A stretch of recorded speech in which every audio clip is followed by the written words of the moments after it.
तो प्रेम से बोलो राधे राधे श्याम।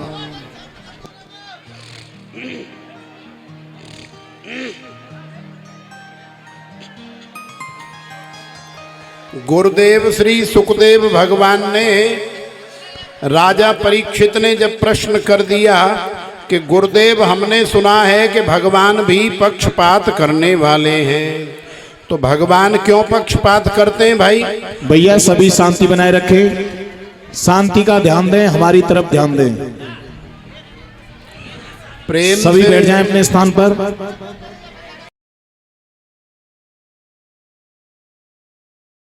राधे राधे श्याम। तो देखो गुरुदेव श्री सुखदेव भगवान से राजा ने पूछा कि भगवान पक्षपात क्यों करते हैं? भाई सारे संसार में हैं, देवता भी भगवान की संतान है, राक्षस भी भगवान की संतान है, और ये मानव भी भगवान की संतान है। तो देखने में हमें ऐसा लगता है कि भगवान देवताओं को बचाने के लिए राक्षसों को मारते हैं, राक्षसों का वध करते हैं, जबकि ऐसा नहीं है। गुरुदेव श्री सुखदेव भगवान ने बताया कि भगवान पक्षपात नहीं करते। भगवान की दृष्टि, भगवान की बनाई गई सारी सृष्टि में भगवान की तरफ से जो भी वायु की व्यवस्था है वो सबके लिए समान है, वर्षा की जो व्यवस्था है वो भी सबके लिए समान है, और भी धूप की, छांव की, जो भी प्रकृति की तरफ से व्यवस्था है वो सभी नर नारी या कीट पतंगे या राक्षस या सज्जन या मानवों के लिए या देवताओं के लिए, सबके लिए बराबर है। तो जैसे ही पक्षपात की बात करी तो श्री सुखदेव जी महाराज को याद आ गया भगवान का परम लाडला भक्त जिसने राक्षसी कुल में जन्म लिया है, हिरण्यकशिपु और कयाधु के गर्भ से प्रकट हुआ है, ऐसे भक्त प्रहलाद की श्री सुखदेव जी महाराज को याद आ गई और फिर कथा भी सुनाई। श्री सुखदेव जी महाराज कह रहे हैं कि ये यथा माम प्रपद्यन्ते स्तांस तथैव भजाम्य हम मम वर्तमान वर्तन्ते मनुष्या पार्थ सर्वसः। भगवान को जो जैसा जिस भाव से जब जब जितना भजता है, भगवान भी उसे तब तब उतना ही उसी भाव से देखते हैं। तस्मात् सर्वेषु कालेषु माम अनुस्मर युध्य च मय्यर्पित मनोबुद्धिर मामे वैश्यस्य संशयम्। कामाद क्रोधाद भयाद स्नेहाद जाकी रही भावना जैसी, प्रभु मूरत देखी तिन तैसी। तस्मात् केनाप्युपायेन मनः कृष्णे निवेशयेत्। तो देखो भगवान को काम से भजो, क्रोध से भजो, लोभ से भजो, मोह से भजो, भैया कैसे भी भगवान को भजो, लेकिन गोप्य कामाद भयाद कंसो द्वेषाश्चै यादयो नृपा संबंधाद वृष्णयः स्नेहाद यूयम भक्त्या वयम विभो। शर्त ये है कि भगवान को भजते रहो, शर्त ये है कि भगवान को याद करते रहो, यही हमारा कल्याण करने वाला है। तो भक्त प्रहलाद की कथा सुनाई। भक्त प्रहलाद का जन्म हुआ, हिरण्यकशिपु ने तपस्या करी, ब्रह्मा जी को प्रसन्न कर लिया, वरदान ले लिए अनेकों प्रकार के, और अपने बालक को राक्षसी संस्कार शिक्षा देने के लिए गुरुकुल में हिरण्यकशिपु ने प्रहलाद जी को भेजा। लेकिन प्रहलाद जी के जीवन में कयाधु के गर्भ से ही कृष्ण गृह ग्रहीतात्मा न वेद जगदीदृशाम, माने कृष्ण रूपी गृह ने ग्रसित कर रखा है, या कृष्ण रूपी गृह प्रहलाद जी के जीवन में आ गया है। किसी का मंगल बिगड़ गया हो, बुध बिगड़ गया हो, गुरु या शुक्र या शनि या रवि बिगड़ गया हो, माने कोई भी ग्रह खराब चल रहा हो, तो मंत्र जाप के माध्यम से या उपाय के माध्यम से महाराज ठीक किया जा सकता है। लेकिन कृष्ण रूपी गृह जब हमारे जीवन में आ जाता है, पहली बात तो आता ही नहीं, और यदि आ जाता है तो फिर वो हमारे जीवन से कभी भी वापस नहीं जाता है। तो प्रेम से बोलो राधे राधे। आज साल भर हो गई है प्रहलाद जी को शिक्षा दीक्षा लेते हुए। प्रहलाद जी घर आए, अपने राजभवन में आए, राज सिंहासन पर हिरण्यकशिपु बैठा है। एकदा सुरराट पुत्रम अंकमारोप्य पांडव प्रपच्छ कथ्यताम वत्स मन्यते साधु यद भवान। आज हिरण्यकशिपु ने प्रहलाद जी से पूछा, बेटा तूने विद्यालय में गुरुकुल में गुरुजी से क्या पढ़ा, क्या शिक्षा प्राप्त करी है? तो प्रहलाद जी ने बड़ा सुंदर जवाब दिया कि पिताजी हमने तो जीवन में एक ही शिक्षा पढ़ी है और सीखी है, वो ये है कि भगवान की भक्ति 9 प्रकार की होती है, नवधा भक्ति, और भगवान की भक्ति से ही वास्तव में जीव का जीवन या जीवन सफल होता है, कल्याण होता है। इसलिए प्रत्येक जीव को, चाहे वो राक्षस हो, चाहे दानव हो, चाहे मानव हो और चाहे देवता हो, उसे भगवान की शरण ग्रहण करके भगवान का नाम लेना चाहिए। हिरण्यकशिपु को बड़ा क्रोध आया, लेकिन पूछा कि कौन सी भक्ति है? अरे तू बता तो सही, ये 9 प्रकार की क्या भक्ति है नारायण की? तो प्रहलाद जी महाराज बता रहे हैं, श्रवणम कीर्तनम विष्णो स्मरणम पाद सेवनम अर्चनम वंदनम दास्यम सख्यम आत्मनिवेदनम इति पुंसार्पिता विष्णु भक्तिश्चेन्नवलक्षणा क्रियते भगवत्यधा तन्मयेधीतमुत्तमम् न मत्प्रणीतं न परप्रणीतं सुतौ वदते सतवेन्द्रसत्रो नैसर्गिकीयं मतिरस्य राजन् नियच्छमन्युं कददास्ममानः। प्रहलाद जी महाराज बता रहे हैं, भगवान की 9 प्रकार की नवधा भक्ति होती है। सबसे पहली भक्ति कौन सी है? श्रवणम कीर्तनम स्मरणम विष्णोः पाद सेवनम अर्चनम वंदनम दास्यम सख्यम आत्मनिवेदनम। माने 9 प्रकार की भक्ति है।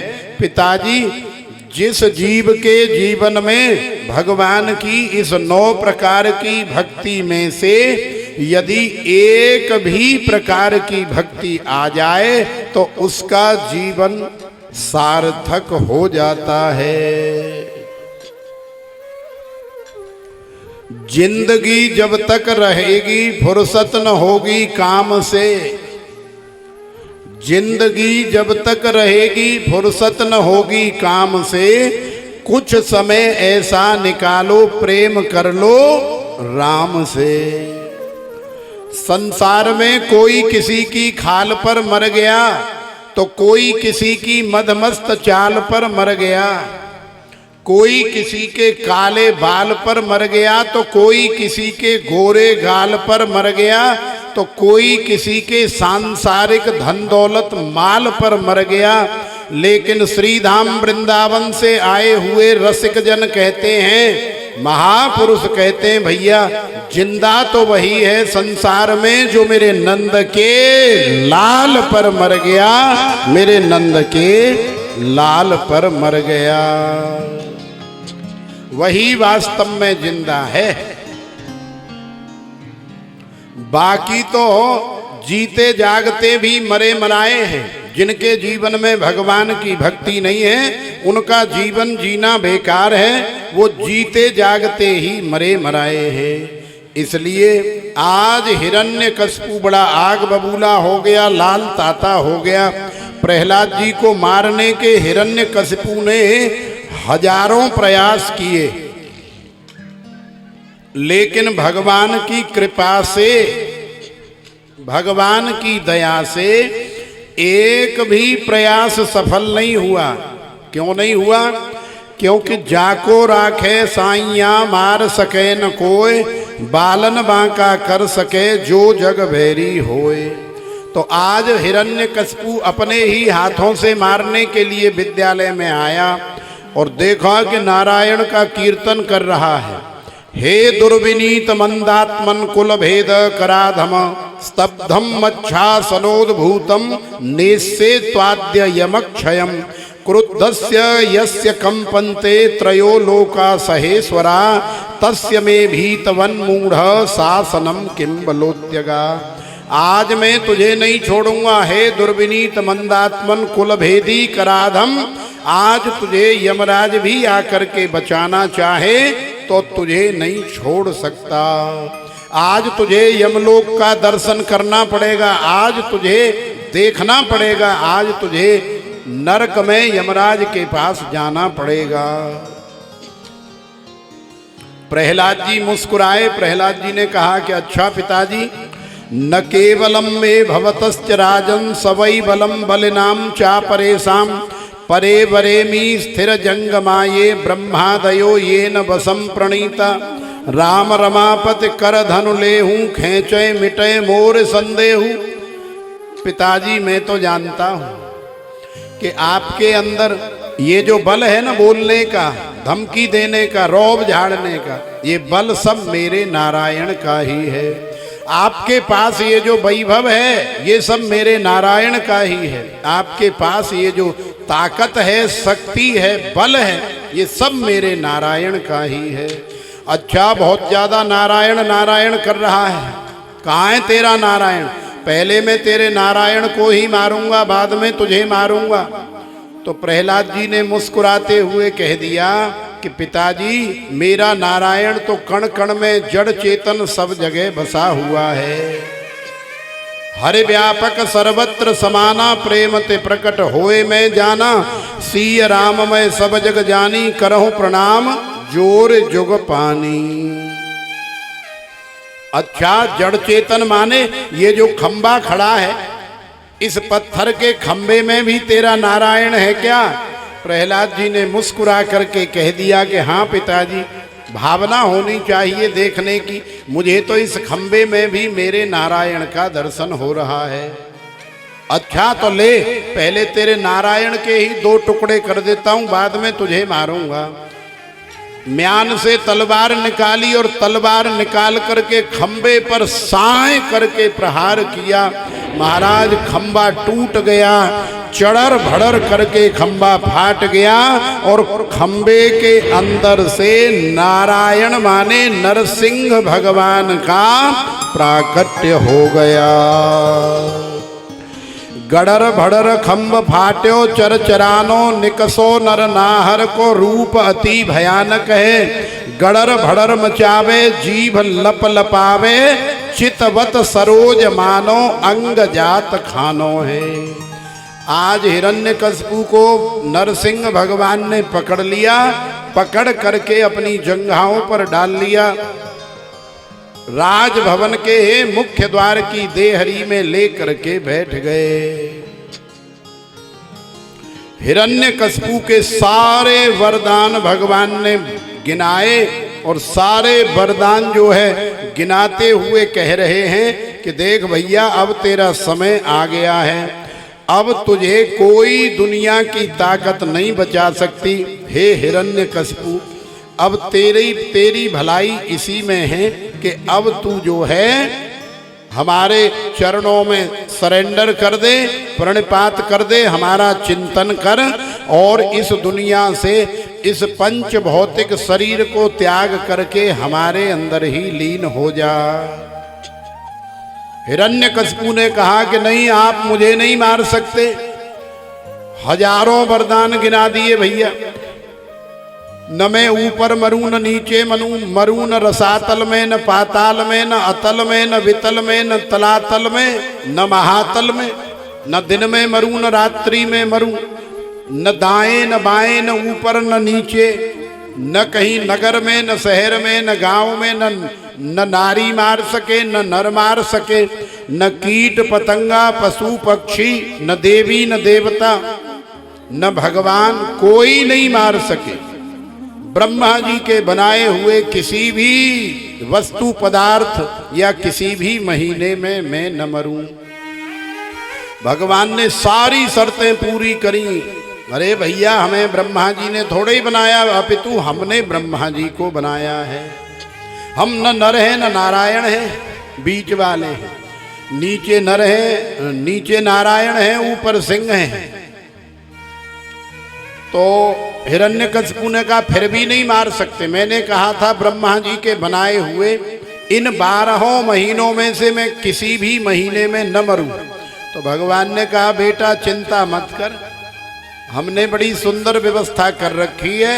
हमने ये जो देसी महीना आता है ना, 13वां महीना, प्रत्येक 3 साल बाद, जिसे हम अधिक मास, मल मास या पुरुषोत्तम मास के नाम से जानते हैं।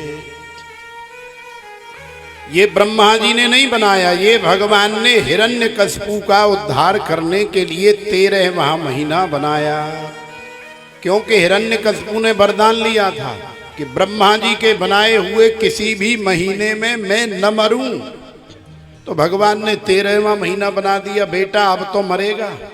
तो याद रखो, चाहे रावण हो, कंस हो, शिशुपाल हो, हिरण्याक्ष हो या हिरण्यकशिपु हो या कोई और हो, जिसका भी संसार में इस धराधाम पर जन्म हुआ है, इस लोक का नाम ही है मृत्यु लोक। तो आया है सो जाएगा, राजा रंक फकीर, कोई सिंहासन चढ़ चला, कोई बंधा जात जंजीर। भैया यहाँ जो भी आया है वो यहाँ से जाएगा। तो जाने से पहले पता है नहीं कि कब कौन चला जाए। तो यदि आज हम जी रहे हैं, आज हम जिंदे हैं, आज यदि हम मौजूद हैं, आज हमारी सांसें चल रही हैं, आज हमारी चेतना है, आज हमें भान है, तो आज ही हमें भक्ति भाव, भजन, सेवा, पूजा, पाठ, कथा आज ही हमें कर लेनी चाहिए, सुन लेनी चाहिए। क्यों? क्योंकि भैया कल का भरोसा नहीं है। तो अपने कल्याण का मार्ग हमें प्रशस्त कर लेना चाहिए। समझाते हुए भगवान ने हिरण्यकशिपु के पेट में अपने पंजे मार करके भर पेट फाड़ दिया और आंतड़ियां खींच करके कंठ में धारण कर ली। हिरण्यकशिपु का उद्धार हो गया। देवताओं ने जय जयकार करी। भगवान नरसिंह बड़े रोषित हो गए। जैसे तैसे करके देवताओं ने प्रहलाद जी को आगे किया। लक्ष्मी मैया आई तो शेर वाली ही एकदम से भवकार करके, जैसे शेर दहाड़ता है, ऐसे ही नरसिंह भगवान ने लक्ष्मी जी को देख करके भाग किया। तो लक्ष्मी जी ने तो भैया दूसरी सांस सीधी जाके बैकुंठ में ही ली कि भैया ये हमारे बस की बात नहीं है इन्हें शांत करना। तो प्रहलाद जी को आगे किया। प्रहलाद जी, गैया कितनी भी बिगड़ गई हो, कितनी भी रुष्ट हो गई हो, खूब द्वंद्व मचा रही हो, खूब तूफान आ गया हो, लेकिन गैया का बालक उसके सामने कर दो भैया, गैया उसी समय शांत हो जाती है, उसी समय ठंडी हो जाती है, शीतल हो जाती है, एकदम सहज स्वभाव गैया वाले स्वभाव में आ जाती है।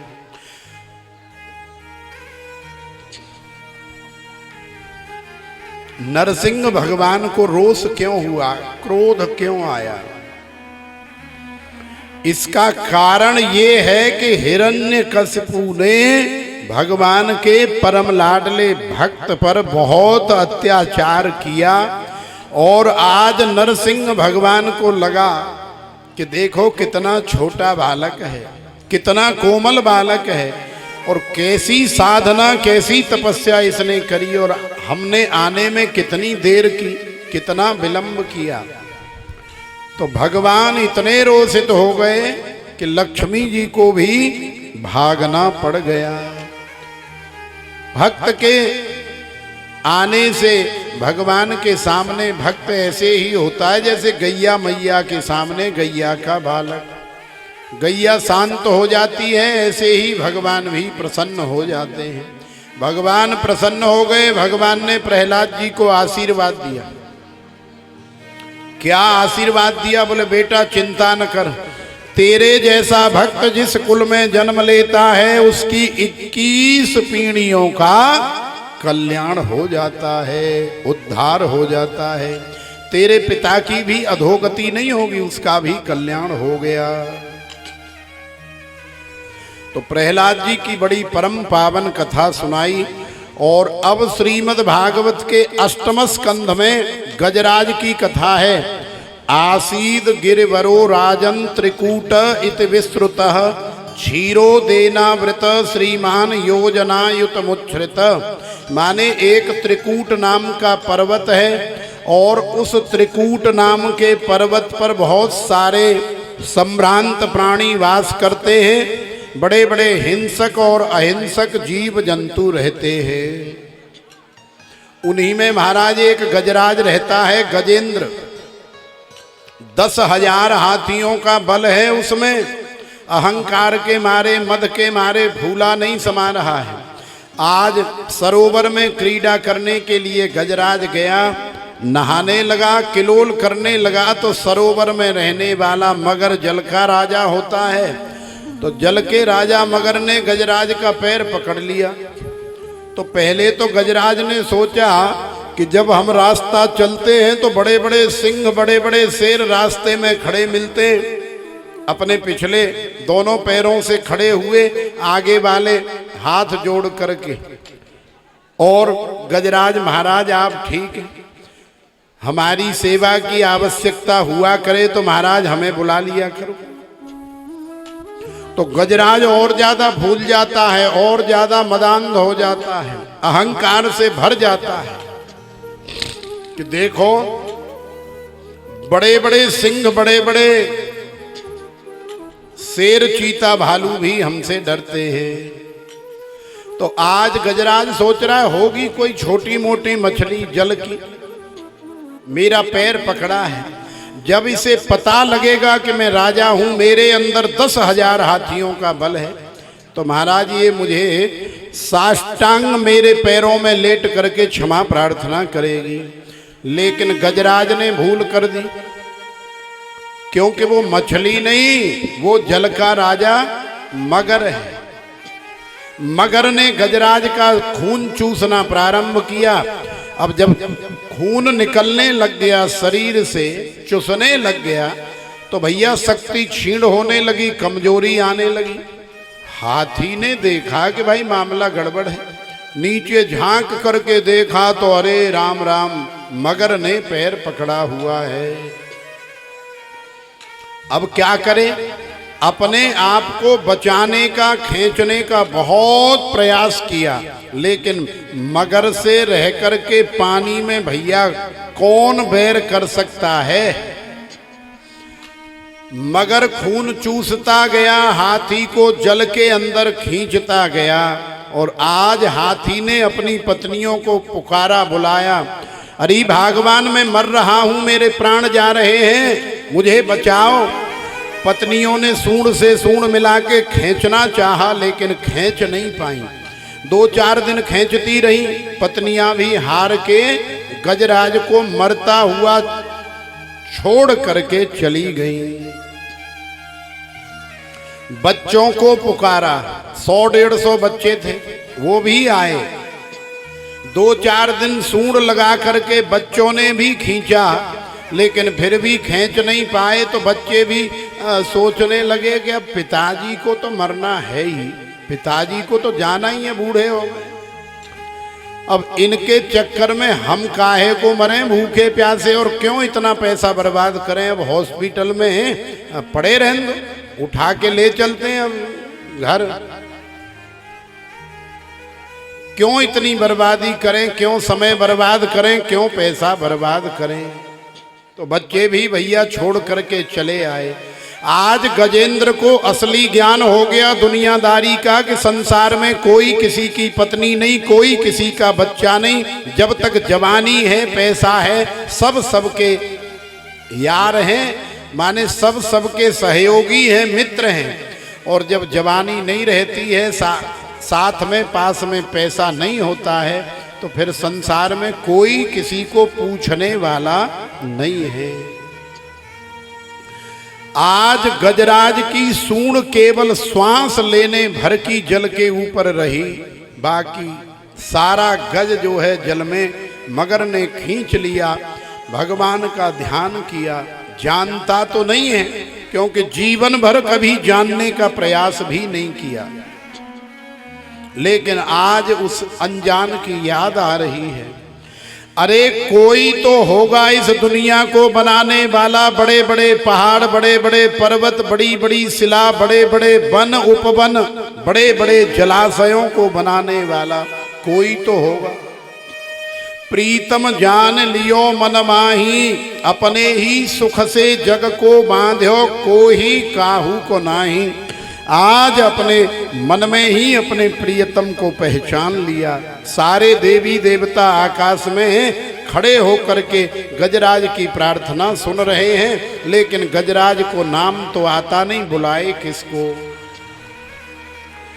भोले बाबा सोच रहे हैं हमारा नाम ले दे। अरे नाम नहीं आता है तो बम बम कर दे, हम दौड़े चले जाएंगे। दुर्गा मैया सोच रही हमारा नाम ले दे, कोई भी नाम ले दे, जय अम्बे, अरे जय माता दी कह दे भाई, मैं आ जाऊंगा। सारे देवी देवता खड़े। देखो जब कोई हृदय से रोता है ना, अब वैसे माता बालक को जानती है। जब बालक को मैया की गोदी में खेलना होता है तो वो बिना आंसुओं से वैसे ही झूठा रोता है, तो मैया समझ जाती है वैसे ही ये चाहता है कि अब मैं काम छोड़ करके और इसे गोद में लेके खिलाने के लिए जाऊं। लेकिन जब मैया देखती है कि नहीं, झूठा नहीं, सच्चा, ईमानदारी से हृदय से आंखों से रो रहा है, आंसू निकल रहे हैं, तो मैया सारा काम धंधा छोड़ करके और फिर भैया बच्चे को उठा करके गोदी में ले लेती है। तो यहाँ सारे देवी देवता इंतजार कर रहे हैं, हमारा नाम ले दे, हमारा नाम ले दे। भगवान ने सोचा, भगवान कन्हैया ने, गोविंद ने सोचा कि भैया जो किसी का नाम नहीं है वही तो मेरा नाम है। और नारायण भगवान जो है गरुण को आदेश किए, बोले चलो भैया जल्दी गजराज को बचाना है। तो गरुण को थोड़ा अहम भाव आ गया, अरे प्रभु आप भी क्या ना, अरे अभी तो हम लोग आए हैं, अभी पसीना भी सूखा नहीं है और बिजली भी आ नहीं रही, तो मैंने सोचा कि चलो 2 मिनट रुक जाते हैं, थोड़ा भीजना भीजना से पसीना तो सुखा लेने, कि सांस फांस तो ले लें, अरे फिर चलेंगे। आप भी थोड़ा सा आराम कर लो, वैसे आपके कमरे में तो इन्वर्टर की व्यवस्था है, तो बिजली चली भी जाए 2-4 घंटे हैं तो आपको तो हवा मिल जाएगी, तो हम बीजना से हवा कर लेते हैं, तुमने वैसे पसीना सुखा लो, अभी चलते। तो गरुण को थोड़ा अहम भाव आ गया। गरुड़ ने सोचा कि श्रीमन नारायण का काम हमारे बिना नहीं चलता है, हम इन्हें अपनी पीठ पर बिठा करके ले करके उड़ करके जाते हैं, इसलिए सारी दुनिया में इनकी पूजा हो रही है। तो भगवान ने कहा कि अच्छा ठीक है, तो तुम अपना पसीना वसीना सुखाओ और हम काम करके आ रहे हैं। जब भगवान 10-5 कदम आगे चल दिए तो अब गरुड़ जो है दौड़ करके आया, कह रहे हमसे तो गलती हो गई। गरुड़ आया, आकर के आगे बैठ गया, बोले प्रभु बैठो ना। तो भगवान ने कहा कि अच्छा एक काम करो। श्रीमन नारायण ने गरुड़ की पीठ पे एक उंगली रख दी ऐसे, बोले उड़ो। तो भगवान ने कहा उड़ो। गरुड़ ने कहा कि प्रभु क्यों मजाक कर रहे हो, क्यों हंसी ठट्टा कर रहे हो, आप पूरी तरह से आराम से जैसे रोज बैठते हो वैसे ही बैठ जाओ ना, फिर हम आपको ले करके चलते हैं। भगवान ने कहा कि हम हंसी नहीं कर रहे, ठट्टा मजाक हंसी नहीं कर रहे, भले आदमी ने उड़ करके तो दिखा। महाराज गरुड़ ने पंख फड़फड़ाए, पैरों को जमीन से उठाने का प्रयास किया। गरुड़ पसीना पसीना हो गया, हाँफी दे गया, पछाड़ खा गया, बेहोश होकर के गिर पड़ा। लेकिन भगवान की एक उंगली को भी उठाने की सामर्थ्य गरुड़ में नहीं है। गरुड़ का अहंकार चूर हो गया। भगवान ने वात्सल्य का हाथ फेरा, स्पर्श किया, गरुड़ को होश आया और फिर गरुड़ की पीठ पर भगवान सवार हुए और अपने पंजों से गरुड़ को ऐसे दबाया और अपनी शक्ति से भगवान उड़ करके गए। लेकिन नाम गरुड़ का होता है। करने वाले केशव हैं, द्वारिकाधीश हैं, गोविंद हैं, लेकिन नाम अर्जुन का होता है। करने वाले भगवान हैं, लेकिन नाम निमित्त पांडवों का होता है। तो भैया करने वाले तो भगवान ही हैं, बाकी हम लोग तो बेकार में ही अहंकार करते हैं कि मैं। अरे मैं करने वाला तो बकरा होता है, और जो ज्यादा मैं करता है उसी का सिर जो है कटता है। बकरा ही क्यों ज्यादा काटा जाता है? क्योंकि बकरा जो है ज्यादा मैं कर रहा हूं, मेरे करने से ऐसा हो रहा है, मेरे बिना कोई काम ही नहीं चलेगा, मेरे बिना ये घर नहीं चलेगा। अरे कैसे नहीं चलेगा बेटा? जब तू इस दुनिया में नहीं था तब क्या ये दुनिया नहीं चल रही थी? तू अभी 20 साल 25 साल या 30 या 50 साल से इस दुनिया में आया, तो तू क्या समझ रहा है कि ये दुनिया ये 50 साल की है? अरे कितने हजार लाख वर्ष करोड़ वर्ष हो गए इस दुनिया को चलते हुए। इस दुनिया का कोई आदि या अंत है? ये दुनिया का कोई आदि अंत नहीं है। जैसे भगवान अनादि हैं, ऐसे ही ये त्रिलोकी संसार अनादि है। तो हम रहें या न रहें, इस संसार को कोई फर्क नहीं पड़ता। ये जब हम होते तब भी चल रहा है, जब हम नहीं होते हैं तब भी चल रहा है। क्यों? क्योंकि विश्वोत्पत्त्यादि हेतवे श्रीमद् भागवत के शुभारंभ में ही हमने आपको श्लोक सुनाया था। लेकिन पहले आप कह रहे थे कि महाराज पता नहीं कौन सी कथा कर रहे हैं, हमें तो कभी समझ में ना आई। ये तो कथा तो धुंधकारी से शुरू होती है। तो धुंधकारी से शुरू तो भैया वो करते हैं जिन्हें कथा आती ही नहीं है। कथा तो सच्चिदानंद रूपाय विश्वोत्पत्त्यादि हेतवे तापत्रय विनाशाय श्री कृष्णाय वयम नुमः। धुंधकारी से पहले तो कम से कम 4-5 कथाएं हैं। धुंधकारी का नंबर तो 5वें स्थान पर आता है, और जो सीधा 5वें स्थान से तुम्हें कथा सुना रहा है उसको काय का ज्ञान है? तो भगवान के स्वरूप का चिंतन करते हुए हमें समझाया गया है कि संसार को चलाने वाले भगवान हैं, बनाने वाले भगवान हैं। संसार का जब समय आ जाता है तो संहार करने वाले भगवान हैं।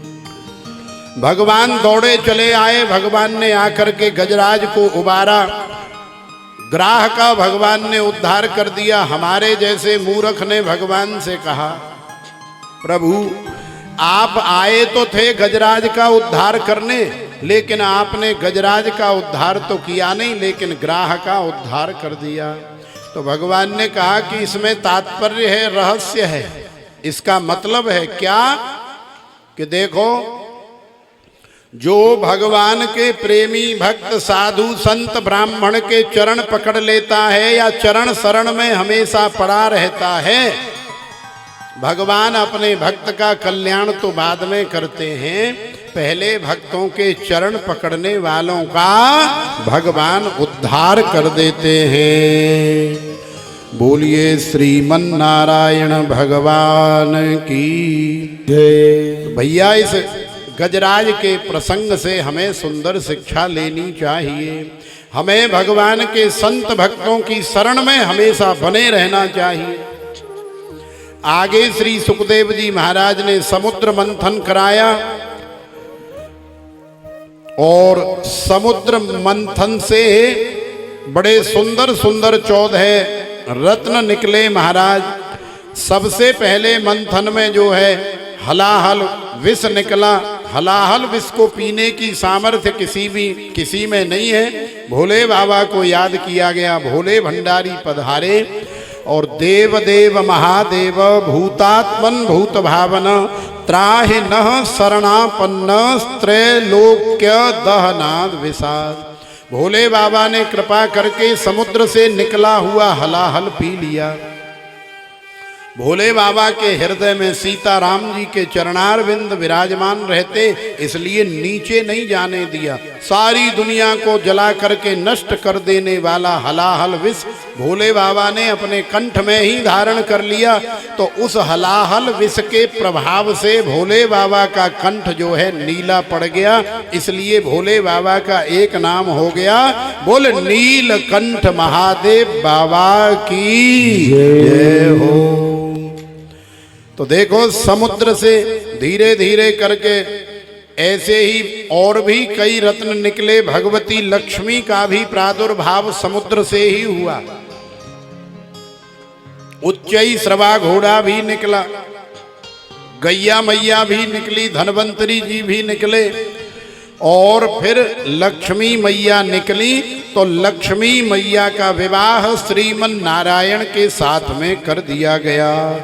ओम मंगलम भगवान विष्णु मंगलम गरुड़ध्वज मंगलम पुंडरीकाक्ष मंगलायतनो हरिः सुमंगलः कश्चन कांक्षते हि माम् मा खिद्यतः मिथोर्दम्ब साधयिष्ये स्वमायया अहम पूर्वम न त्वं त्वामिति मम प्रभो।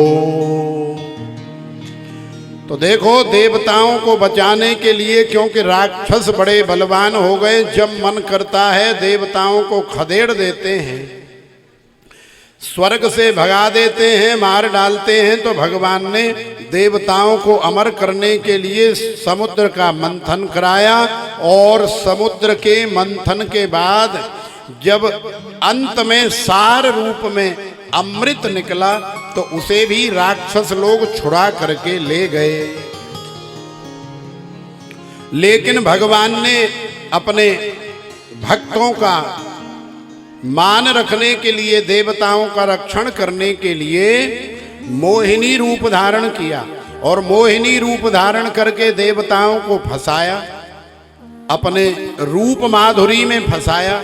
फंसा करके और फिर कैसे करके अमृत का कलश लिया और फिर पंक्ति बनाई, बोले इधर राक्षस बैठो और इधर देवता, सब लोग मिलजुल करके बैठो, मिलजुल करके खाओ पियो भैया, मेहनत तो दोनों ने करी है। तो भगवान ने थोड़ा सा राक्षसों के साथ चालाकी करते हुए भगवान देवताओं की लाइन में जो है अमृत पिलाने लगे। तो राहु केतु जो है थोड़े से ज्यादा तेज थे। तो राहु और केतु, पहले तो केवल राहु ही था, तो राहु नाम का दुष्ट जो है देवताओं की पंक्ति में देवता का ही रूप बना के बैठ गया। लेकिन चंदा मामा ने और सूर्य नारायण ने, इन दोनों ने उसे देवताओं में घुसता हुआ बैठता हुआ देख लिया। भगवान अमृत पिलाते पिलाते जैसे ही राहु के पास पहुंचे, सो ही जो है चंद्रमा ने और सूर्य नारायण ने भगवान से, मोहिनी नारायण से शिकायत कर दी, महाराज ये देवता नहीं, ये तो राक्षस है, राहु है। तो भगवान अमृत थोड़ा सा उसे दे चुके थे अंजलि में, उसने जल्दी जल्दी पिया, तो पीने में अमृत केवल गले तक ही गया था। इतनी देर में तो श्रीमन नारायण ने, मोहिनी भगवान ने चतुर्भुज रूप धारण करके सुदर्शन चक्र से राहु का सिर अलग कर दिया। तो ये हो गया राहु और ये नीचे का हो गया केतु। तो देखो भैया, ये राहु और केतु ये दोनों ग्रह जब ग्रहण लगता है ना, कभी सूर्य ग्रहण होता है और कभी चंद्र ग्रहण होता है, तो ये राहु और केतु ही दोनों ग्रहण के रूप में कभी सूर्य को खाने का प्रयास करते हैं और कभी चंद्रमा को। क्यों? क्योंकि चंद्रमा और सूर्य की वजह से ये दोनों अमर नहीं हो पाए, गला कट गया, बेइज्जती हो गई, भगवान को पता लग गया। तो भगवान ने देवताओं को अमृत पान कराया, देवासुर संग्राम हुआ। देवासुर संग्राम में सारे देवता आज आनंदित हैं और देवताओं ने हष्ट पुष्ट होकर के अमृत का पान करके सारे राक्षसों को देवासुर संग्राम में मार डाला। लेकिन राक्षसों के गुरुदेव हैं, गुरुदेव श्री शुक्राचार्य जी महाराज। बृहस्पति जी तो देव गुरु हैं, देवताओं के गुरु, राक्षसों के गुरु हैं शुक्राचार्य जी महाराज। शुक्राचार्य जी भोले बाबा के भक्त हैं, तो शुक्राचार्य जी के पास में संजीवनी विद्या है। कोई यदि मर जाए तो शुक्राचार्य जी महाराज उसे जीवित कर सकते हैं। शुक्राचार्य जी महाराज ने मरे मराए सारे राक्षसों को जीवित कर दिया। राजा बलि भी मर गए थे, राजा बलि को भी जीवित कर दिया। आज राजा बलि के मन में देवताओं के प्रति भयंकर रोष है, भयंकर विद्वेष है। आज राजा बलि ने इंद्र का इंद्रासन हत्याने के लिए, सारी दुनिया का एक चक्रवर्ती सम्राट बनने के लिए, त्रिलोकी का राज्य हत्याने के लिए आज राजा बलि ने नर्मदा मैया के परम पावन तट पर यज्ञ करने का संकल्प किया है। और महाराज ये साधारण यज्ञ नहीं है, ये अश्वमेध यज्ञ है। इस अश्वमेध यज्ञ में 100 यज्ञ करने पड़ते हैं और जब 100 यज्ञ पूर्ण हो जाते हैं तो 100 यज्ञ पूर्ण होने के बाद जो कर रहा है वो इंद्र के सिंहासन पर बैठने का अधिकारी हो जाता है। देवताओं ने देखा कि राजा बलि जो है यज्ञ पे यज्ञ किए जा रहे हैं, तो अब कैसे राजा बलि को रोका जाए। देवता छटपटा रहे हैं। इधर देखो ऋषि कश्यप हैं और अदिति मैया है। आज अदिति मैया ने अपने देवताओं की रक्षा के लिए अपने पति परमेश्वर से कामना करी। क्या कामना करी कि महाराज आप जो है ऐसी कृपा करो कि मेरी कोख से, आपके अंश से कोई ऐसा बालक जन्म ले कि जो मेरे देवताओं को, मेरे पुत्रों को जीवन भर के लिए, हमेशा हमेशा के लिए इनका राज्य वापस कर दे और सदा सर्वदा स्वर्ग का राज्य देवताओं के पास बना रहे। तो भगवान कश्यप ने कहा कि देखो देवी, इस समय राजा बलि के ऊपर गुरुदेव की दृष्टि है, गुरु कृपा है। और जिसके ऊपर गुरु कृपा हो जाती है उसे तो भगवान भी नहीं हरा सकते। लेकिन फिर भी हम तुम्हें एक व्रत बता रहे हैं, यदि तुम व्रत करोगी तो निश्चित ही तुम्हारा मंगल होगा। फाल्गुनस्यामले पक्षे द्वादशाहम पयोव्रत, फागुन के महीना में 12 दिन तुम्हें बिना अन्न खाए निराहार रह करके केवल दूध पी करके नारायण की सेवा पूजा करनी है, साधना करनी है। ये नियम है, ये कानून है, ये डिसिप्लिन यदि आप पालन करोगी तो निश्चित ही भगवान नारायण का अवतार होगा।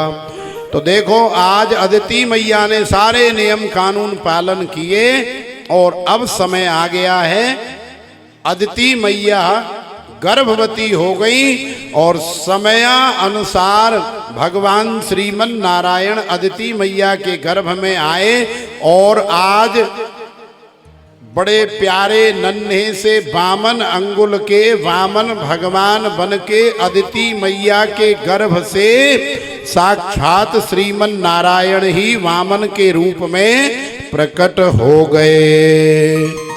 बोलिए श्री वामन भगवान की जय।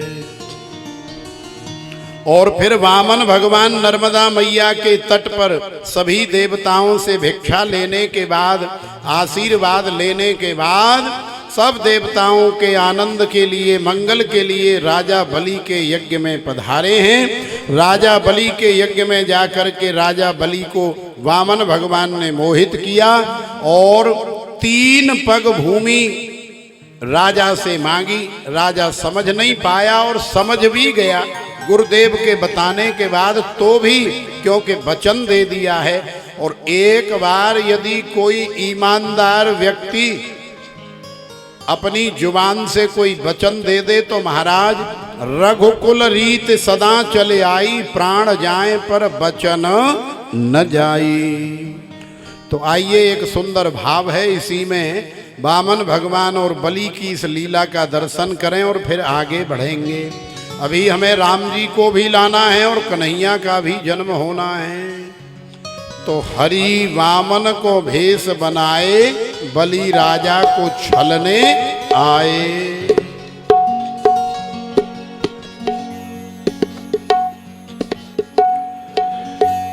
हरि वामन को भेष बनाए, बलि राजा को छलने आए। हरि वामन को भेष बनाए, बलि राजा के छलने आए। हरि वामन को भेष बनाए, बलि राजा को छलने आए। हरि वामन को भेष बनाए, बलि राजा को छलने आए। बलि राजा को छलने आए।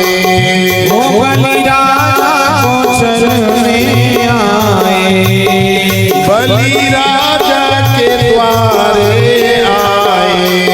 वो बलि राजा के द्वारे आए। हरि वामन को भेष बनाए, बलि राजा को छलने आए।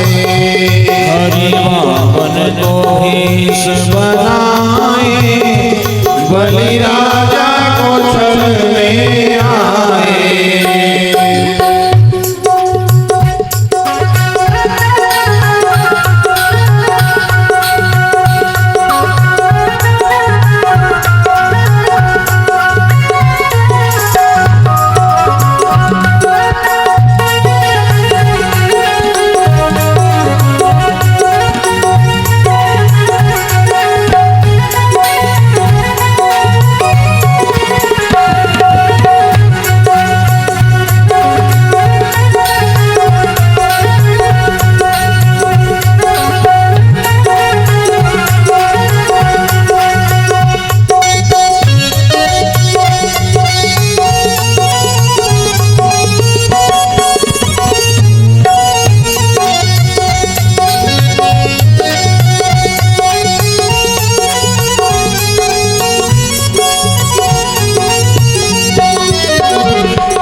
छोटे छोटे पाँव, इनके छोटे छोटे हाथ, इनके छोटे छोटे पाँव, इनके छोटे छोटे हाथ, इनके छोटे छोटे पाँव, इनके छोटे छोटे हाथ, इनके छोटे छोटे पाँव, हाथों में कमंडल सोहाए, बलि राजा के द्वारे आए। हाथों में कमंडल सुहाए, बलि राजा को चलने आए। हरि वामन को भेष बनाए, बलि राजा को छलने आए। हरि वामन को भेष बनाए, बलि राजा को चलने आए।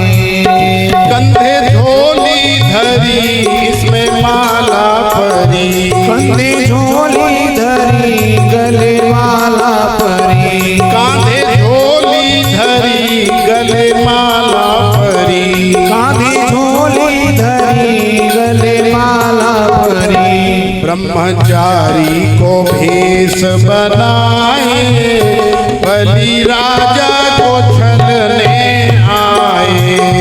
ब्रह्मचारी का भेष बनाए, बलि राजा को चलने आए। हरि वामन को भेष बनाए, बलि राजा के द्वारे आए। हरि वामन को भेष बनाए, बलि राजा के द्वारे आए।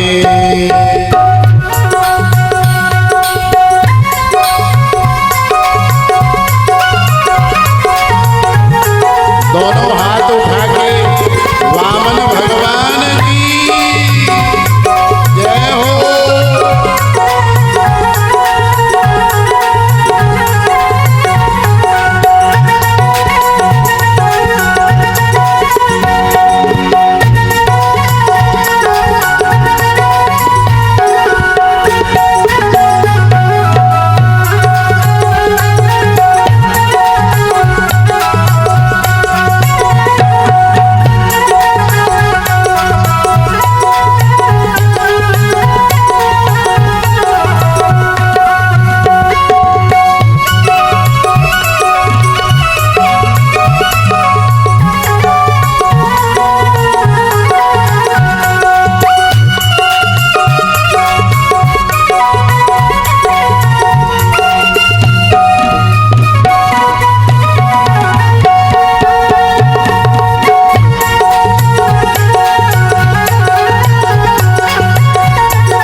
माथे तिलक सोहे, सिर पे चोटी सोहे, माथे तिलक सोहे, सर पे चोटी सोहे, माथे तिलक सोहे, सिर पे चोटी सोहे, माथे तिलक सोहे, सर पे चोटी सोहे। हरि धीरे से ही मुस्काए, बलि राजा के द्वारे आए। हरि धीरे से ही मुस्काए, बलि राजा को चलने आए। हरि वामन को भेष बनाए, बलि राजा को छलने आए।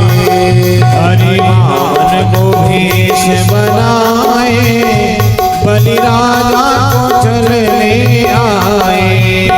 बलि दर्शन दिए, मानो सब दे दिए, बलि दर्शन किए, मानो सब दे दिए, बलि दर्शन दिए, मानो सब दे दिए, बलि दर्शन किए, मानो सब दे दिए। बलि चरणों में गिर के सोहाए, बलि राजा के द्वारे आए।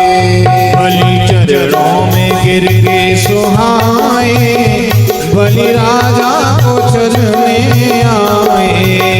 हरि वामन को भेष बनाए, बलि राजा को छलने आए।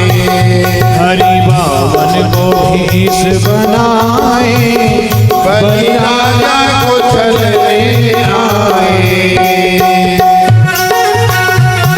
दोनों हाथ उठा के वामन भगवान की जय हो।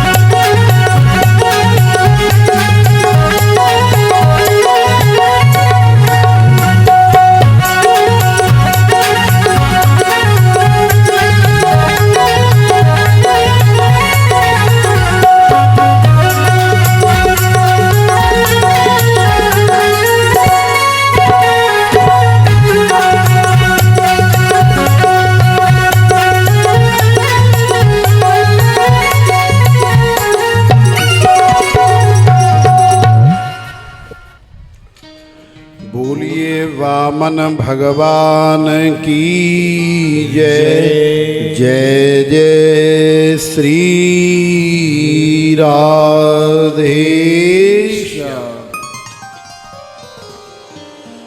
तो देखो, बलि और वामन के प्रसंग के बाद गुरुदेव श्री सुखदेव भगवान सूर्य वंश का वर्णन कर रहे हैं। सूर्य वंश में भगवान श्रीमन नारायण से ब्रह्मा, ब्रह्मा जी से मरीचि, मरीचि जी से कश्यप और कश्यप से विवस्वान, सूर्य, सूर्य से श्रद्धादेव और फिर इसी वंश में आगे मनु महाराज हुए। मनु महाराज से इक्ष्वाकु और नृग, सर्याति, नभग आदि 10 पुत्र हुए। और फिर इसी सर्याति के वंश में सर्याति से एक पुत्री हुई जिसका नाम है सुकन्या। सुकन्या ने अपने पिता के साथ जंगल में भ्रमण करते हुए, च्यवन ऋषि तपस्या कर रहे थे, समझ नहीं पाई, लकड़ी कूच दी तो आंख में चली गई, आंख फूट गई च्यवन ऋषि की। परिणाम ये हुआ कि सुकन्या को च्यवन ऋषि के साथ में विवाह करके पत्नी बनके उनकी सेवा में रहना पड़ा। और आगे फिर इसी सर्याति के वंश में आगे महाराज रैवत हुए। और फिर महाराज रैवत के इसी वंश में आगे 100 पुत्र हुए। और इनमें सबसे बड़े बेटे का नाम है ककुद्दमी। और इस ककुद्दमी से एक पुत्री हुई जिनका नाम है रेवती। और रेवती मैया का विवाह हमारे कन्हैया के बड़े भैया दाऊ भैया के साथ में संपन्न हुआ है। और आगे फिर इसी वंश में महाराज माने सूर्य वंश में अम्बरीशो महाभाग सप्तद्वीपवतीं महीम अव्ययां च श्रियं लब्ध्वा विभवं चातुलं भुवि वासुदेवे भगवती तद्भक्तेषु च साधुषु प्राप्तो भावं परम विश्वं येनेदं लोष्टवत् स्मृतम्। सवै मनः कृष्ण पदारविंदयोर वचांस वैकुंठ गुणान वर्णने करौ हरेर मंदिर मार्जनादिषु श्रुतिम चकाराच्युत सत्कथोदये। भगवान के परम लाडले भक्त अम्बरीश हुए। अम्बरीश चक्रवर्ती सम्राट हैं। भगवान का भजन भक्ति भाव इस कदर करते हैं कि राज्य की, अपने जीवन की कोई परवाह नहीं करते। हमारे पास यदि लड्डू गोपाल है, हमारे पास 4 पैसा आ जाते हैं तो हम लोग सेवादार रख लेते हैं, नौकर रख लेते हैं, चाकर रख लेते हैं। और फिर उसी को कह देते जरा गोपाल जी को भी देख लेना भैया, भोग भोग लगा देना, थोड़ा नहला धुला देना, वस्त्र पहना देना। माने रखे हमने हैं और सेवा करेगा नौकर या दास या चाकर। हम अपने आप को आखिरकार समझ क्या रखे हैं? अरे 1-8 करोड़ रुपए हमारे पास आ जाए तो हम कौन से कोई बहुत बड़े ब्रह्मांड गुरु या मठाधीश हो गए? भाई सारी दुनिया को बनाने वाले त्रिलोकाधिपति भगवान से भी बड़ा कोई हो सकता है क्या दुनिया में? कोई नहीं हो सकता। तो भगवान की सेवा पूजा, यदि भगवान का मंदिर बनाया है, यदि भगवान की प्रतिष्ठा की है, तो हम चाहे कितने भी बड़े अमीर हों, कितने भी बड़े गरीब हों, भगवान की सेवा पूजा अर्चना वंदना जैसे भोजन, ऐसा नहीं है कि जब भूख लगती है तो हम किसी दूसरे से कह दें कि भैया आज ऐसा है कि हमारे हिस्से के परामठे तुम खा लेना, हमें आज ऐसे ही रहने दो, हमारे हिस्से की जलेबी तुम खा लेना, हमारे हिस्से का बढ़िया हलवा तुम खा लेना। तो राम नाम के आलसी भोजन के होशियार, ऐसे कैसे काम चलेगा भाई? तो यदि हमने भगवान की सेवा पूजा रखी है, मंदिर बनाया है, प्रतिष्ठा करी है, गोपाल जी रखे हैं, तो जैसे भोजन स्वयं के हाथों से खाया जाता है तो पेट भरता है, ऐसे ही भगवान की सेवा पूजा आरती वंदना अर्चना हमें स्वयं के ही हाथों से करनी चाहिए, हम चाहे कितने भी बड़े मठाधीश क्यों न हो जाए। अरे राजा अम्बरीश चक्रवर्ती सम्राट है, सारी दुनिया राजा अम्बरीश के अंडर में कार्य करती है, लेकिन फिर भी सबई मनः कृष्ण पदार विंदयोर वचांस वैकुंठ गुणान वर्णने करौ हरेर मंदिर मार्जना दिशु। अम्बरीश के घर में जो मंदिर है उसकी झाड़ू राजा अम्बरीश स्वयं अपने हाथों से लगाते हैं, पोंछा भी मंदिर का स्वयं लगाते हैं। मंदिर में जो ठाकुर जी का भोग बनाया जाता है, सारी दुनिया अम्बरीश की गुलाम है। सूर्य वंश के बड़े प्रतापी राजा है, लेकिन भगवान की रसोई, भगवान का भोग जो बनता है वो अपने स्वयं के हाथों से सब्जी बनाते हैं, स्वयं के हाथों से भगवान के लिए सुंदर सुंदर मिष्ठान नैवेद्य बनाते हैं, सुंदर चांदी की सोने की थाली में सजा करके ले जाते हैं और फिर ठाकुर जी का भोग लगाते हैं। संध्या काल में भगवान को दूध का भोग लगाते हैं और काजू बादाम मुनक्का छुआरे किशमिश पंचमेवा का भी भोग लगाते हैं और फिर रात्रि में भोग लगा के सुलाते हैं, प्रातः काल जगाते हैं। माने इतने बड़े महाराजा होने के बावजूद भी भगवान की सारी सेवा झाड़ू पोंछा से लेकर के भगवान के नहलाने धुलाने खिलाने पिलाने हर चीज की सेवा अम्बरीश अपने ही हाथों से करते हैं। इसे कहते हैं सेवा और इसे कहते हैं भगवत भक्ति। अरे हम राजा होंगे दुनिया के लिए, महाराजा होंगे दुनिया के लिए, रुपया पैसा होगा दुनियादारी के लिए, भैया भगवान से बड़े थोड़े ही हैं हम। भगवान की सेवा पूजा हमें अपने हाथों से करनी चाहिए, जितनी हो जाए उतनी ही कम है। तो सूर्य वंश में बड़े ही प्रतापी राजा अम्बरीश हुए। अम्बरीश के बाद ये सूर्य वंश आगे चला तो इसी वंश में आगे खटवांग हुए और खटवांग से आगे महाराज दिलीप हुए। दिलीप के बाद रघु महाराज हुए। रघु महाराज का ऐसा प्रताप है कि रघु महाराज की कीर्ति, रघु महाराज के प्रताप के कारण ही सूर्य वंश का नाम हो गया है रघुवंश। रघुकुल रीत सदा चले आई, प्राण जाए पर बचन न जाई। तो रघु के अज हुए, अज के महाराज दशरथ जी हुए। दशरथ जी ने पुत्र कामेष्टि यज्ञ करवाया, क्योंकि विवाह तो हो गया, 20-25 वर्ष हो गए, बुढ़े हो चले, लेकिन घर में लाला लाली नाय भयो। माने घर में अभी तक कोई बालक नाय भयो, मांगलिक कार्य नाय भयो। विवाह होने के बाद तो सबसे बड़ा मंगल तभी होता है जब घर में कोई लाला लाली आ जाए। तो देखो हमारे घर में यदि मंगल हमें दिखाई नहीं दे रहा हो, अमंगल दिखाई दे रहा हो, तो बिना देरी किए महापुरुषों की, गुरुओं की, संतों की शरण में हमें आंख बंद करके चले जाना चाहिए और प्रार्थना करनी चाहिए। राजा दशरथ आज अपने गुरुदेव संत महापुरुष गुरुदेव श्री वशिष्ठ जी की शरण में गए। वशिष्ठ जी संत ब्राह्मण लेकर के आए, पुत्र कामेष्टि यज्ञ संपन्न कराया। पुत्र कामेष्टि यज्ञ सफल हुआ। यज्ञ के कुंड से नारायण के दूत यज्ञ का चरु प्रसाद लेकर के आए। तीनों रानियों को पिलाया गया और कालांतर में शुभ समय में अभिजित मुहूर्त में राम, लक्ष्मण, भरत और शत्रुघ्न इन चारों भाइयों का जन्म हो गया, अवतार हो गया, प्राकट्य हो गया, प्रादुर्भाव हो गया। बोलिए राम लला की जय। दशरथ पुत्र जन्म सुनि काना, मानहु ब्रह्मानंद समाना। विप्रधेनु सुर संत हित, लीन मनुज अवतार। निज इच्छा निर्मित तनु, माया गुण गोपार।